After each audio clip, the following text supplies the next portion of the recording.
What if the person you feared most was yourself? For weeks, Zoe Slater has been living a nightmare.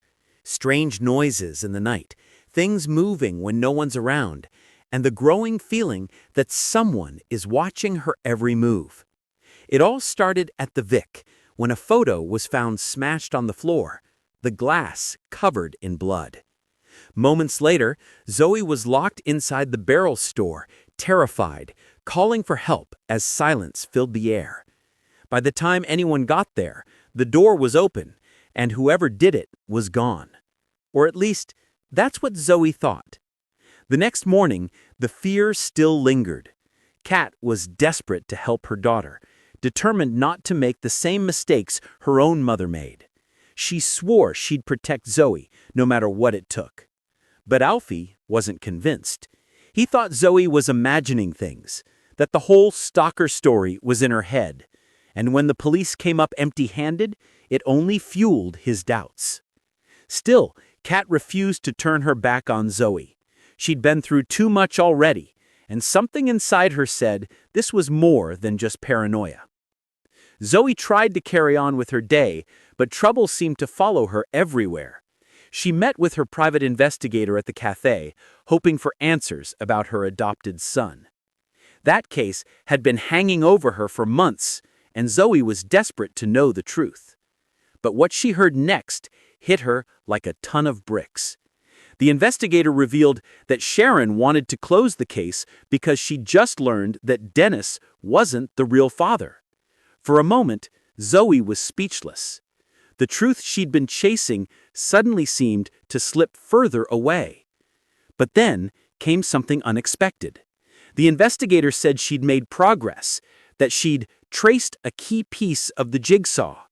The catch? She wanted £3,000 to share what she'd found. Zoe was stunned. She didn't have that kind of money. And just like that, another door slammed shut in her face. As if that wasn't enough, she got more bad news later that day. Her kitten, Minnie Mo, the one thing bringing her comfort through all the chaos, had gone missing. Freddie broke the news gently, but Zoe's mind immediately went to the darkest place. What if her stalker had taken Minnie Mo?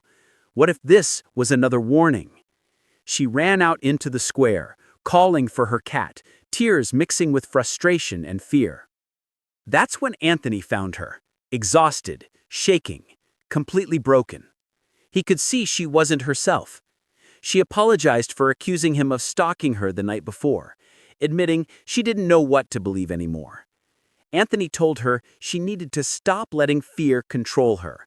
He said she had to focus on what mattered, her family, and finding her son. For a moment, Zoe listened. She even smiled. Maybe, just maybe, she could find her way out of this mess. But peace never lasts long in Walford. Later that night, a scream echoed through the Slater house. Kat and Alfie raced upstairs, hearts pounding, afraid of what they'd find. When they reached Zoe's room, the sight froze them in place. The walls were covered in photos, dozens of them, all of the Slater family. And in every single one, Zoe's face had been scratched out, not once, but over and over again, like someone wanted to erase her completely. Kat clutched her chest, horrified. Alfie could barely speak. Who would do something so cruel? Zoe stood there shaking, unable to look away. To everyone else, it looked like the work of a twisted stalker, proof that she really was being hunted. But the truth, as we now know, was far darker, because upcoming scenes reveal something no one saw coming. Zoe was the one who defaced those pictures herself. It's the kind of twist that leaves everyone asking the same question. Why? Was she losing touch with reality, or was this her way of crying out for help? Some fans think she's been pushed too far, that the trauma finally broke her. Others believe there's something deeper going on, something psychological that even Zoe doesn't understand yet. Either way, one thing's clear. This isn't just a stalker story anymore. It's a battle between truth and delusion, guilt and denial.